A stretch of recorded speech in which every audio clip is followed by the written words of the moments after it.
The story of Noah building an ark to save his family and save thousands of animals from a flood which destroys all life on Earth is an epic from many people's childhoods.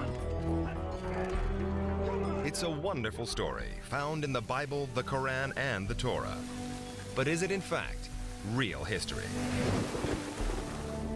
Now the technology exists to examine this well-known epic with the eyes of science. We will weigh out the evidence from archaeological finds in Iraq.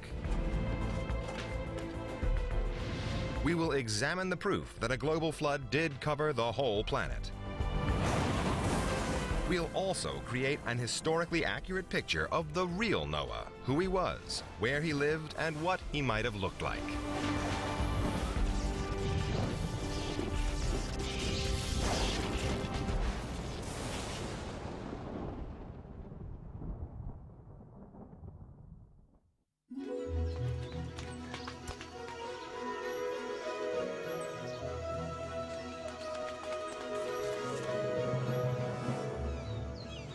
The story of Noah is told in the book of Genesis, in the Bible and the Torah. It's set somewhere in the Middle East about 5,000 years ago. Hey, stop that! Noah's family includes his wife, his 3 sons, Shem, Ham, and Japheth, and their brides. Noah stands out as a good person, the only virtuous man left in a world that had become filled with corruption and violence.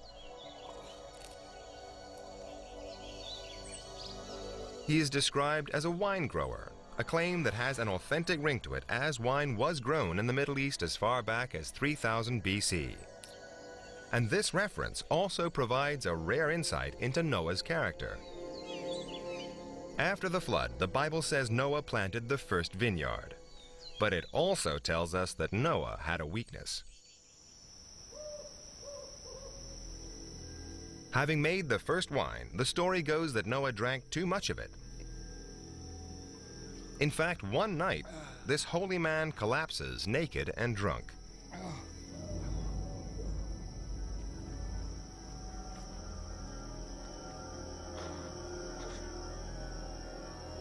Hisham! Hisham! Horrified, his sons Ham and Shem cover their father.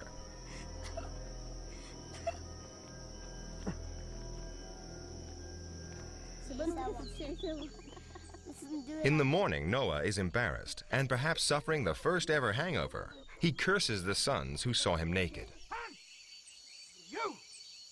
He sounds like a flawed and complex man, but perhaps that is true of all great men.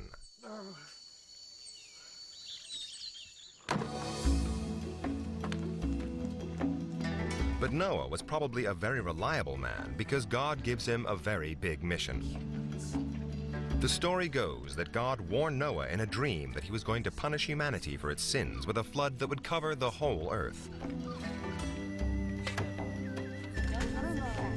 To save Noah and his family, God told him to build a boat of wood and to line it with pitch inside and out.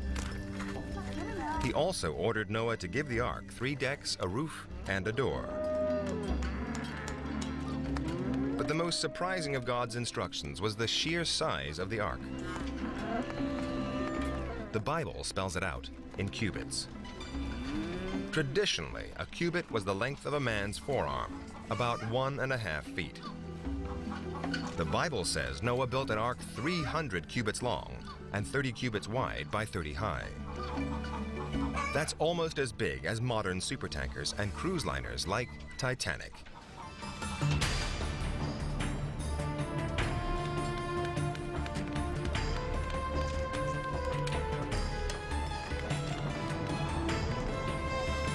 Nearly 450 feet long, it would have been a magnificent sight.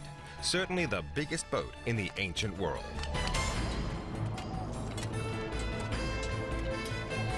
Quite an achievement for an ordinary man. Now, the Bible assumes it was possible to build this monster vessel out of wood alone. It's a pretty big assumption.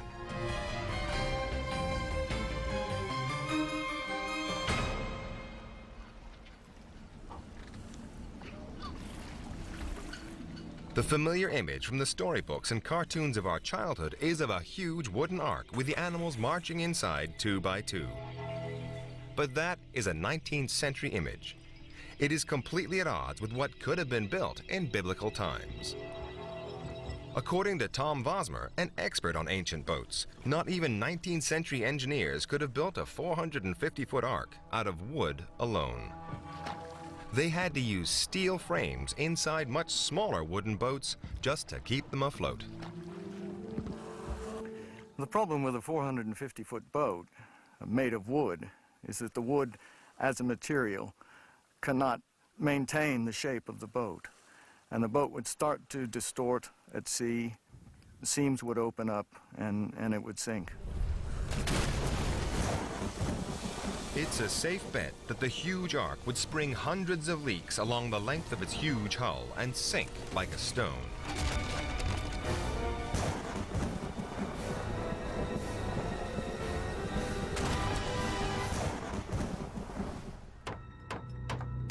That's not to say Noah didn't build an ark. It's just that it would have been much smaller. Then there's another problem.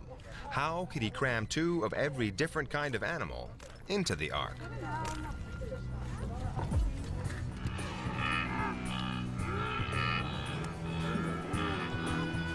At the latest estimate, there are 30 million species on Earth. Even with a fleet of arks, Noah would have struggled to fit them all in. And how would he have gotten the animals on board?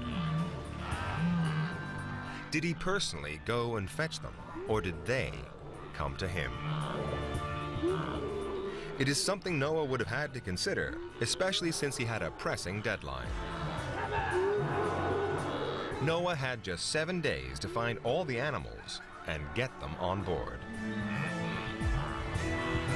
30 million species in a week. Noah would have needed to load them at the rate of 50 pairs a second. But if one assumes a more realistic loading rate, then it would have taken Noah at least 30 years.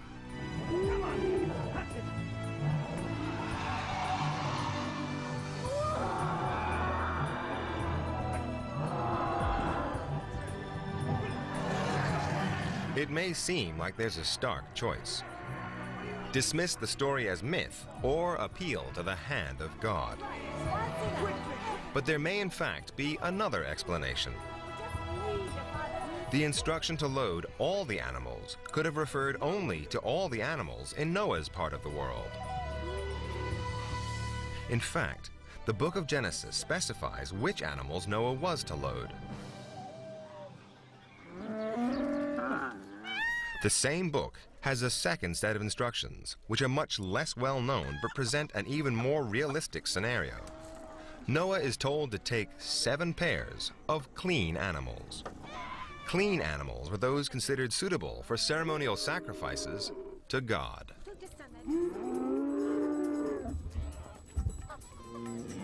The books of Leviticus and Deuteronomy specify 10 such species, including several types of sheep, antelopes, plus cattle, goats, and deer. 7 pairs of 10 species. That's 140 animals.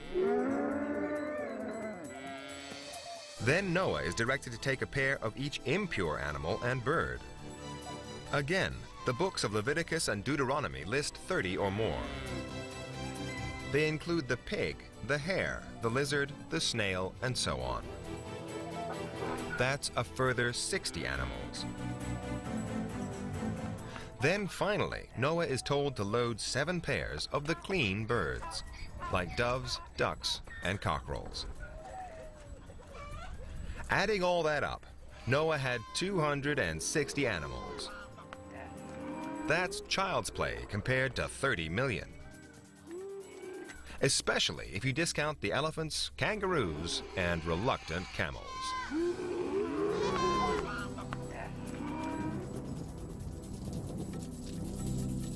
A smaller ark and fewer animals.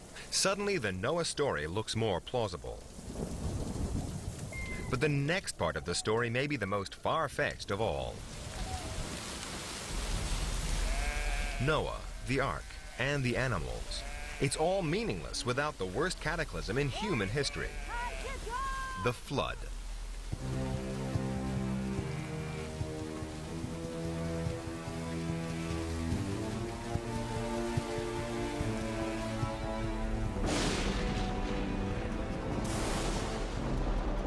According to the Bible, it rained until the whole world was covered in water.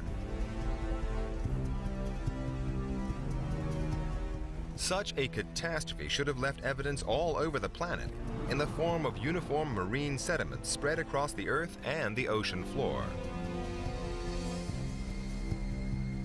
But have geologists found any proof of a devastating global flood?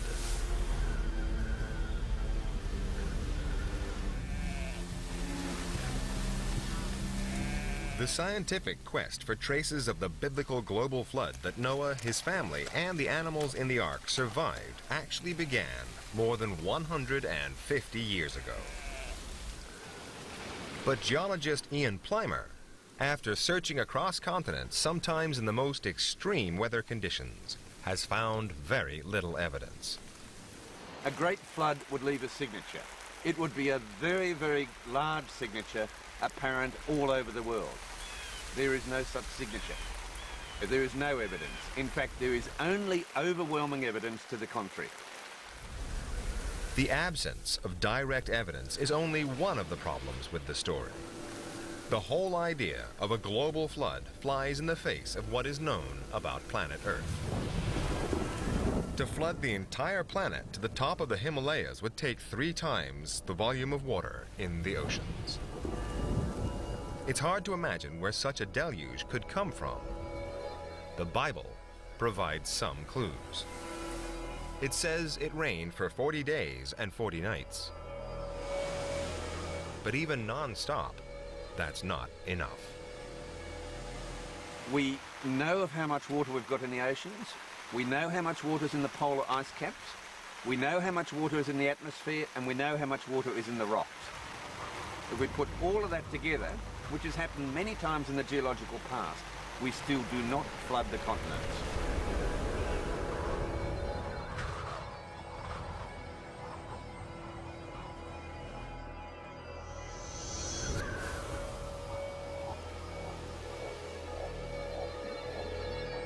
If rainfall couldn't deliver enough water, what could? The Bible offers one more possibility. Deep springs. The book of Genesis says all the springs of the great deep broke through. Could the great flood have gushed out of the center of the earth?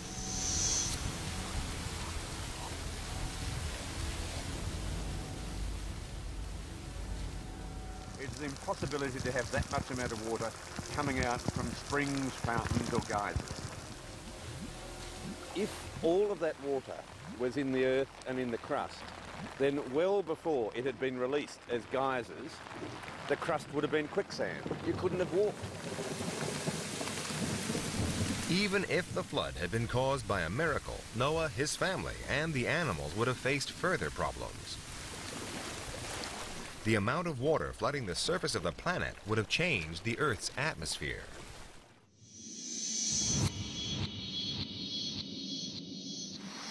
The atmosphere would have had a huge amount of water vapour dissolved in it. So much so that you would have drowned by breathing, and so much so that atmospheric pressure would have crushed your lungs. Geysers present another potentially fatal problem. They release poisonous gases from deep within the Earth's core, which probably would have killed everybody, whether or not they were in the Ark. Geysers pump out huge amounts of noxious sulfur-rich gases. Even before the flood, you could not have breathed.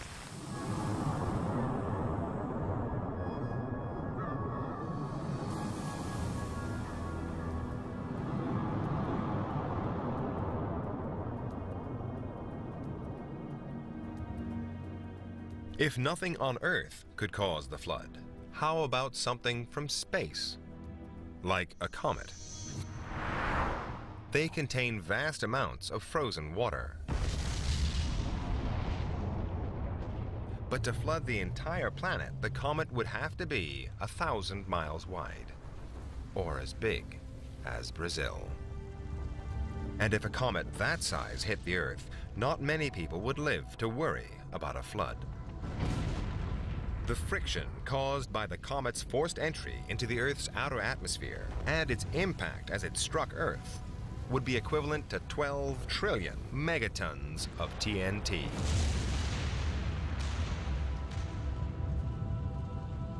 The biggest explosion of all time. Comets carry water. They are dirty ice. As they come into the atmosphere, they explode. There are massive shock waves. Massive areas of forest wiped out. Huge extinctions of life from a comet. The comet's devastating impact would force the temperature of the atmosphere to rise to 12,000 degrees Fahrenheit. Hotter than the surface of the sun. We would have had no life to go onto an ark.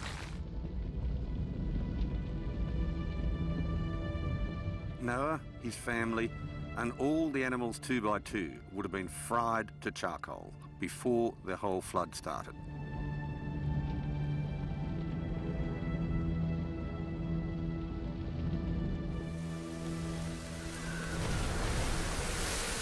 End of story? Not quite.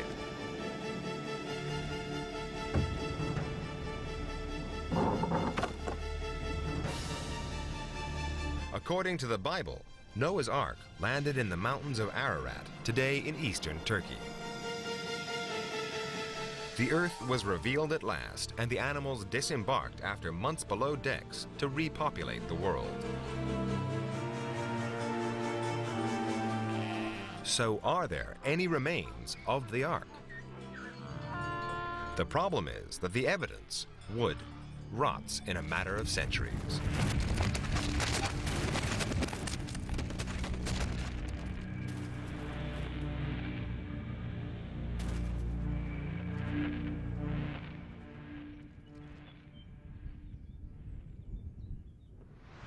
Countless expeditions have been drawn to Mount Ararat seeking to discover the Ark's resting place.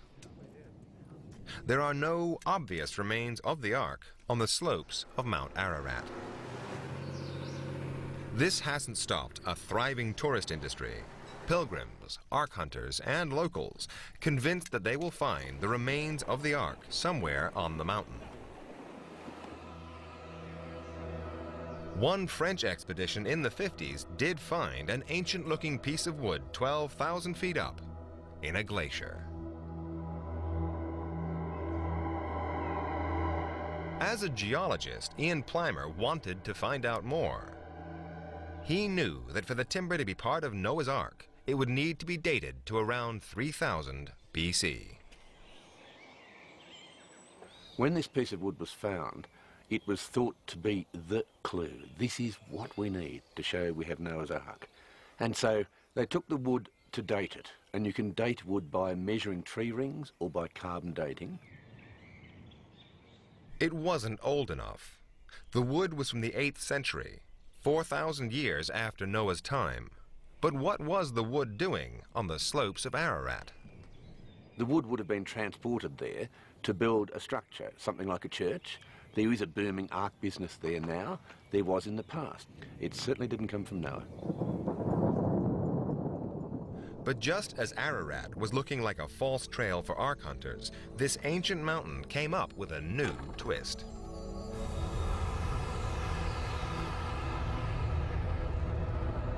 In 1949, U.S. Air Force planes photographed the summit of Mount Ararat. Rumors began to spread that they'd spotted a boat structure in the ice. For decades, the CIA withheld the pictures. But then, through the Freedom of Information Act, the CIA finally released the photos in 1995. At first, there's nothing in the CIA picture to suggest a boat. But look closely. you can see a huge dark shape sticking out of the ice cap. It's about 450 feet long, the right length for the Ark. The anomaly has tantalized Ark hunters since the pictures were released, but geologists remain unconvinced. It's such a poor quality, grainy image that it's very hard to tell whether it's an ark or chicken entrails. You can see dark shapes anywhere from the air, be they in ice or on the ground. Some of them are ark-shaped, others are not. It's not at all convincing from one single poor quality photograph. But hopes were raised again in the year 2000 with new pin-sharp satellite images of the strange shape.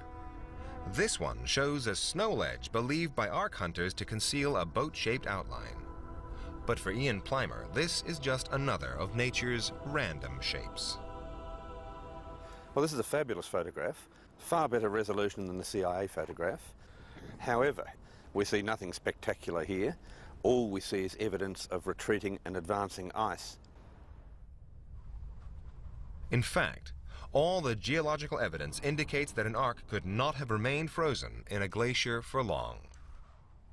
The ice is constantly pushing material down the slopes of Mount Ararat and ultimately taken any Ark that might have been there to the bottom. It would have spat it out as all glaciers do. As they move downslope, anything they pick up, they spit out, be it rocks, be it arks. In addition to fragments of wood and photos, there are dozens of alleged sightings of the Ark. Biblical scholar Lloyd Bailey has made an exhaustive analysis of all the claims and found them to be false. An amazing amount of evidence has been produced by Ark searchers in support of the Ark having landed there. But photographs are alleged to exist, but you can't find them. Newspaper articles of sightings are alleged to exist, but they are lost. Ark searchers want desperately to be able to support the Bible in an age of doubt, in the modern rational age. And that desire is so strong that they can rationalize away the overwhelming evidence that there is no boat there and no evidence whatsoever that there ever has been. The traditional Noah story may not pass a rational historical test, but maybe it was never meant to.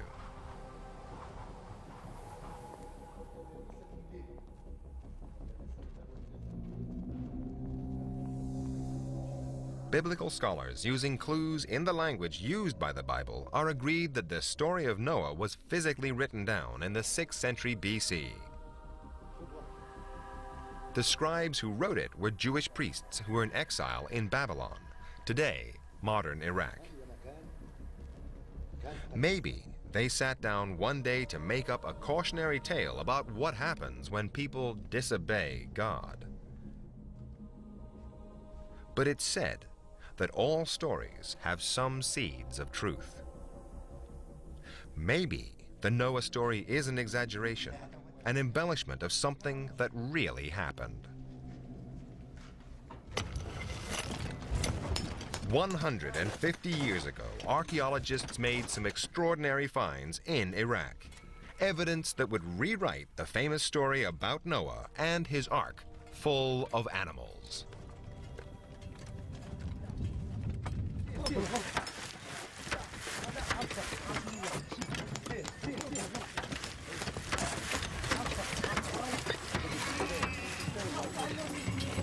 In 1851, British archaeologist Sir Henry Layard explored the ruins of the Babylonian Library of Nineveh.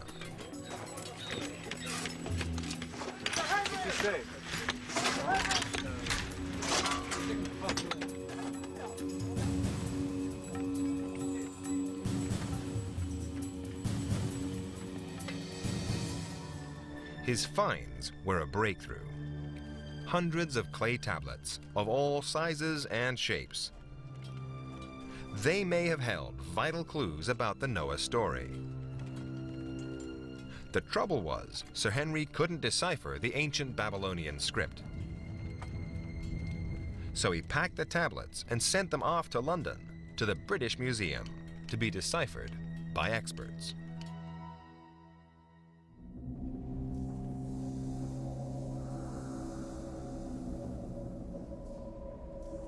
The museum staff had no idea about the sensational information encrypted in the tablets.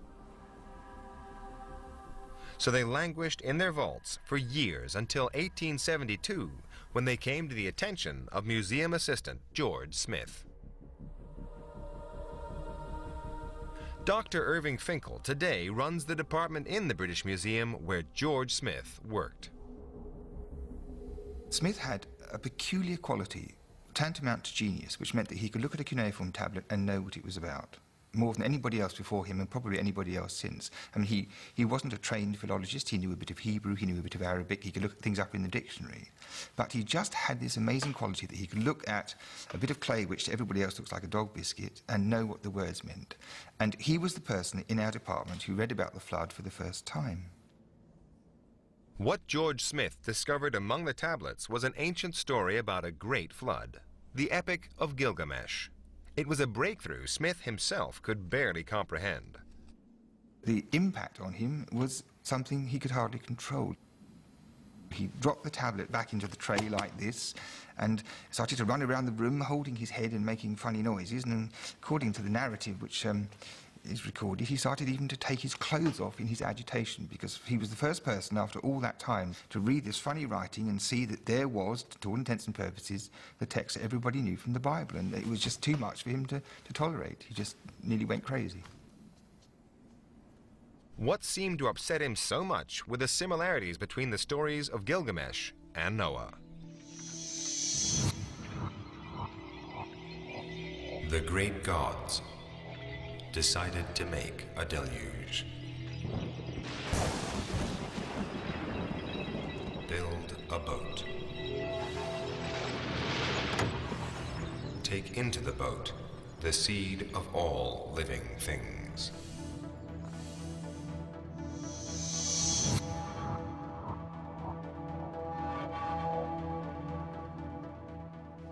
Irving Finkel has a theory why George Smith behaved so oddly that fateful day.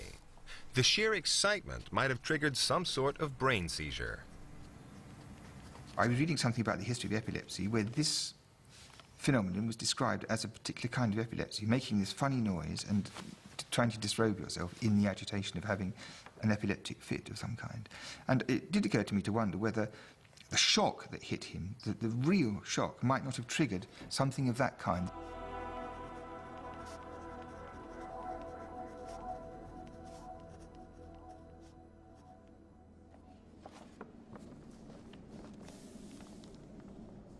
Since then, yet more accounts of the flood story were unearthed in Iraq, confirming that the story first emerged in ancient Mesopotamia, the place where the great Sumerian, Assyrian, and Babylonian civilizations were born. The ancient flood stories had different names and were written at different times. But they all pointed to a common ancestor composed some 5,000 years ago. One original story about a disastrous flood. It is very likely that the biblical story has a Mesopotamian prototype because they are so similar. In both cases, the gods decide to destroy the human race. They do so by a great flood. One family survives in a boat. They take on board animals.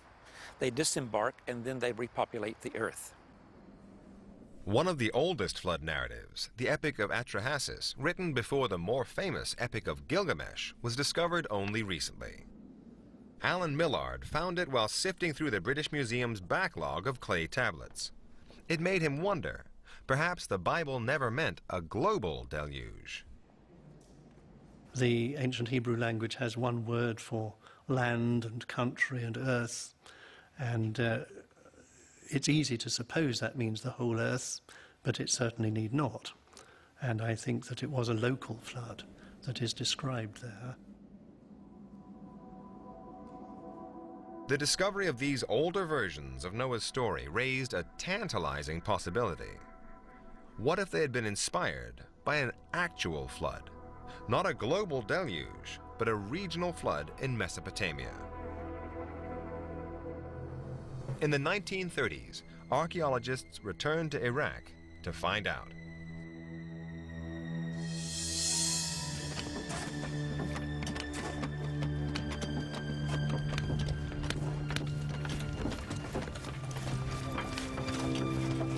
In 1931, a team of archaeologists led by Leonard Woolley and his wife Catherine were excavating the ruins of the ancient Mesopotamian city of Ur.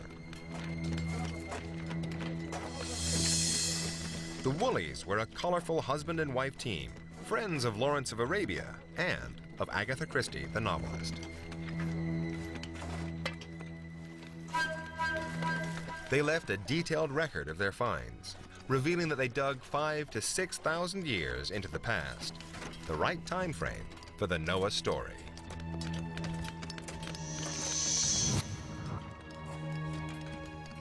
One day, his workmen struck an unusual layer of soil, one that could only have been deposited by water. When the soil was analyzed, it showed that the silt had been deposited by river water. Now, Mesopotamia suffered regular seasonal floods, but this was a massive layer, something out of the ordinary.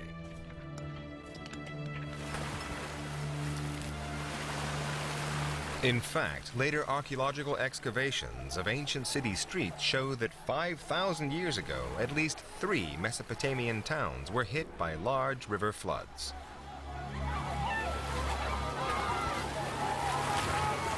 So Leonard Woolley and his wife had hit the jackpot. There had been a massive flood in ancient Mesopotamia after all. It was conclusive proof a real story lay behind the biblical and Babylonian epics.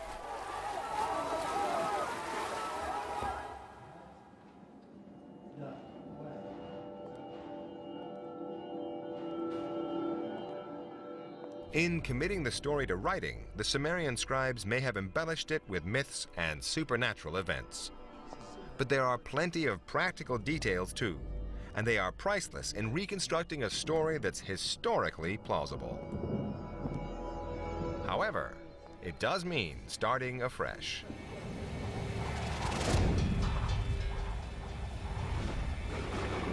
It means setting aside the storybook image of the huge ark, the global deluge, the number of animals, and the landing on Mount Ararat.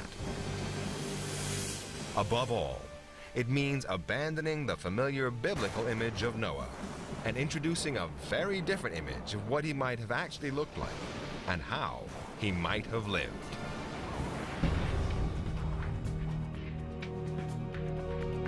Archaeological finds have established that the Noah story may actually have happened in Sumeria, an ancient civilization in what is now Iraq. The Babylonian accounts say that the story begins in the city of Shuruppak. This was the cradle of civilization. The Sumerians invented writing, the wheel, and accounting. And what is known of Sumerian culture offers the first glimpse of the historical figure behind the flood stories. The most obvious difference is how Noah looked. Forget the man in biblical robes and imagine instead a Sumerian from head to toe, wearing eye makeup with a bald head and even a kilt. Then there's what he did for a living. The Epic of Gilgamesh says the Sumerian Noah owned silver and gold. 5,000 years ago, these were the currency of wealthy merchants, suggesting that the Sumerian Noah was not a farmer or a wine grower, but a businessman. Instead of an ark to survive the flood, the Sumerian Noah is more likely to have built a boat to make money, hauling grain, beer, and animals. All the big trading centers, like the great city of Ur, lay on the Euphrates. It was cheaper to take cargo on river barges than by overland caravans.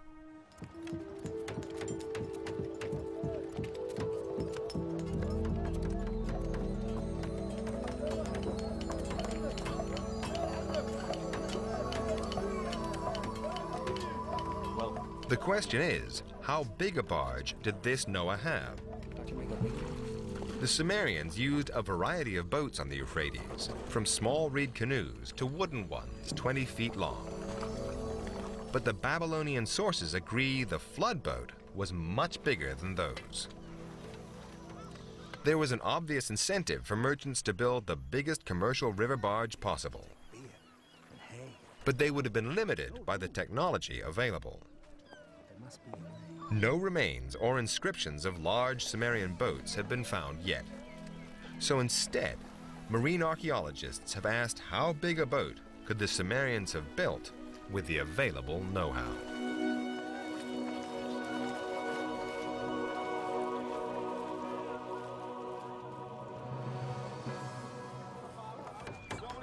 One simple solution would have been to tie smaller boats together.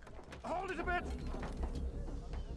Marine archaeologist Tom Vosmer believes there are clues to this effect in the Epic of Gilgamesh. It says that the boat was divided in sections. Probably one of the best ways to do it would be to build it in units, such as the size of this, and use it as a pontoon in a river barge, actually. And hold a number of these together, lash them together with some rope and heavy timbers, and then they could build the ark on top of that. And it was probably a system that could have been used on the rivers quite easily.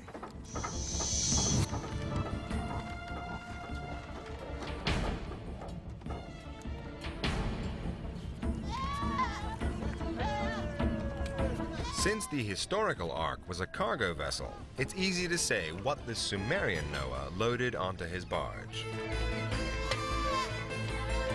Forget the animals marching 2 by 2, and think instead of Noah loading animals, grain, and beer for sale.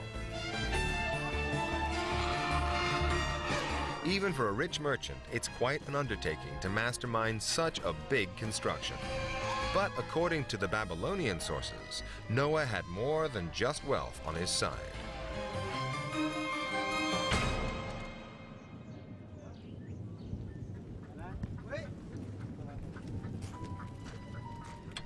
They say Noah was the king of the city of Shuruppak, but he wasn't above the law.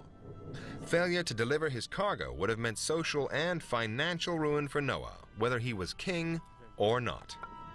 In Sumeria, anyone who failed to pay their debts, including kings, was liable to end up as a slave. But how did the flood come into it? The most likely answer is that Noah was caught out by a freak combination of natural events. Keep it coming, keep it Parts coming. of the Euphrates were only navigable when river levels were at their peak. That meant Noah would have had to time his departure carefully. That meant waiting for the meltwaters.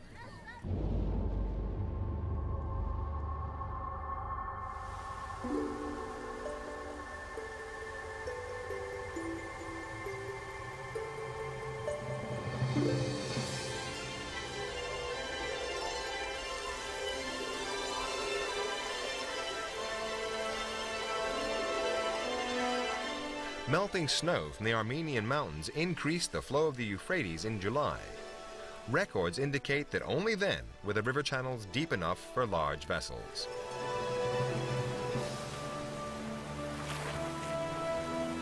But there was a risk. If Shuruppak was hit by a freak storm just at the moment that river levels were at their highest, then the peaceful waters of the Euphrates could turn into a raging flood.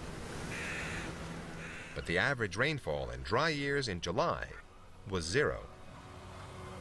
The odds on a catastrophic river flood in Mesopotamia would have been remote, about 1 in every 1,000 years. So if it happened, it should have been worth writing about.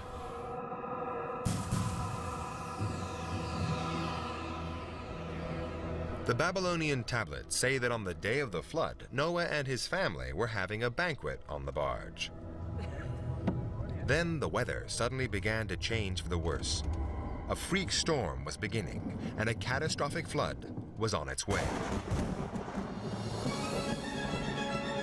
A storm that would threaten Noah's very survival.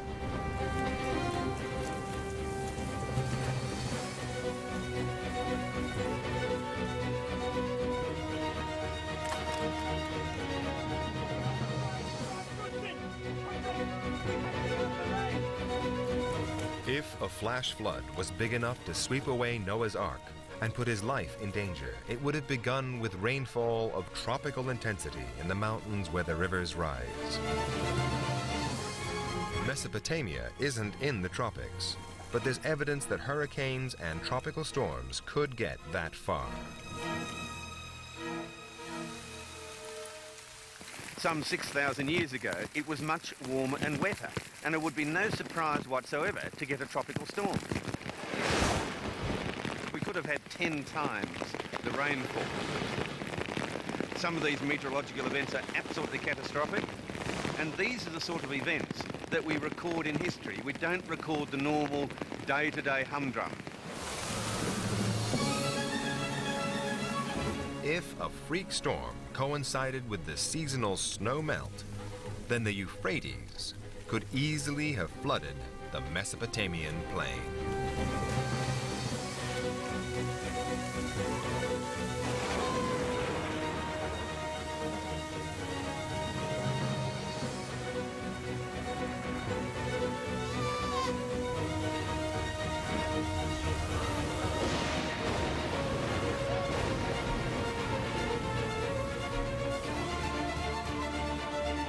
The Bible says the storm lasted for an incredible 40 days. The Babylonian tablets say it was 7. But even a single day would have been terrible, life-threatening.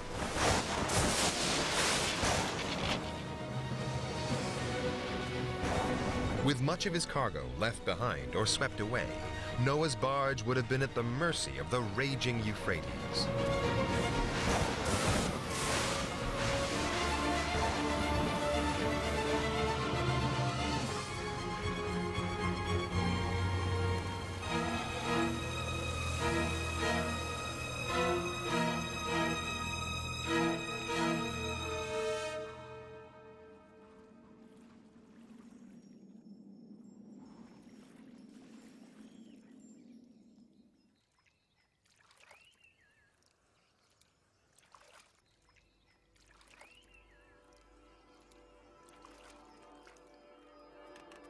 The following day, say the Babylonian tablets, Noah and his family couldn't see land. The flood extended for miles. After the storm, Noah and his family must have longed for the waters to subside and ground them on the banks of the Euphrates. In fact, their problems had only just begun. All versions of the story agree that they couldn't see land for at least 7 days. The Bible concludes that Noah's flood covered the whole world. But there is, in fact, another explanation. Noah's family would have believed that they were drifting on the flooded Euphrates. They would have been relieved that at the very least, the river water meant they wouldn't die of thirst. Salt. But the Babylonian versions suggest that the water was salty.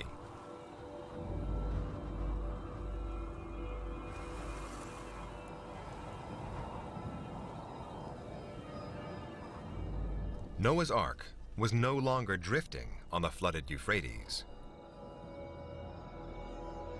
If you plot Noah's course from Shuruppak, now in the flooded plain, the currents would have swept his barge downstream into the Persian Gulf.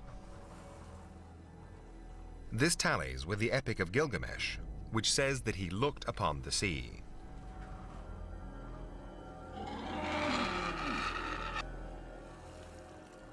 There's no telling how long Noah and his family would have stayed marooned in the Persian Gulf. The Bible records more than a year. The Babylonian tablets suggest just a week. Either way, Noah and his family had a big problem: salty water. What would they drink? Without fresh water from rain or river, their only alternative would have been the beer they were carrying for their traders. Beer is actually a good alternative. And we know they had it 3,500 years ago. They were brewing beer. And beer anyway is 98% water. It's full of nutrients. Most important, it's sterile.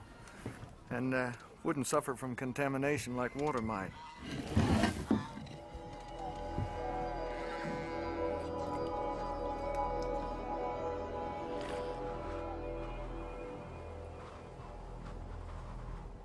One of the hallmarks of the Noah story is that the ark is said to have landed in the mountains of Ararat. But if there was no global flood, then it's far more likely that it landed somewhere else altogether. The mountains of Ararat lie to the north of Shuruppak. Swept downriver, the barge would have grounded 500 miles away on the shores of the Persian Gulf. In the Bible, once the ark has grounded, the story is almost over.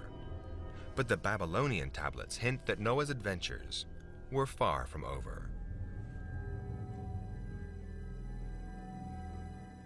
There are several puzzling references. One talks of the overthrowing of his kingship. Another says the flood hero was expelled.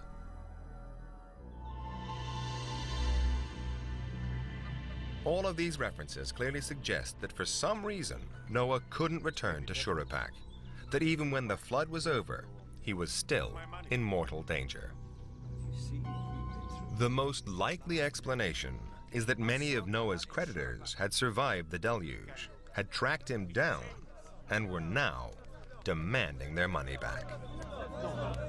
Under Sumerian law, Noah could be forced into slavery to repay his debts. He would have had to flee the country to avoid prosecution.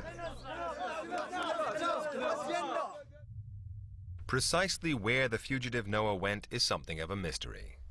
One of the Babylonian tablets say that Noah went to live in a land called Dilmun. Now that's the Sumerian name for the modern island of Bahrain. Maybe this is where he came to rest.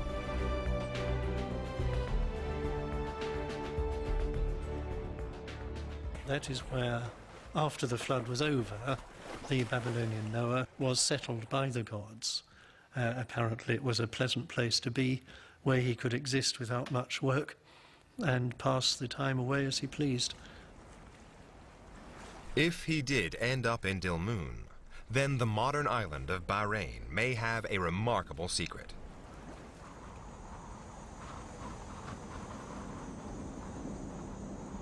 Its landscape is dotted with hundreds of thousands of burial mounds, and only a handful of these tombs have been excavated. But many date back to Sumerian times. They are the sort of place a great king would be laid to rest in.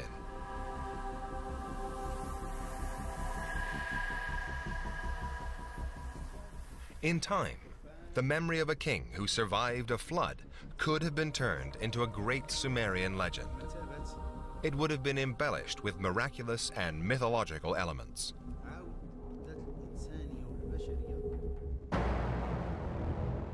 Eventually, it would have been written down, copied and recopied by generations of scribes, giving rise to new versions.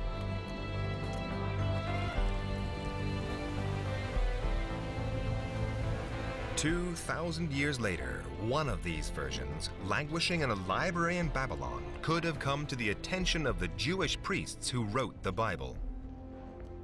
When they first read the story, how could they fail to recognize the lessons it offers? If humankind falls short of God's laws, there's a dreadful price to pay. Behind that moral message lies one of the world's great stories. And behind that story, we can just glimpse a real man, a real boat, and a real adventure.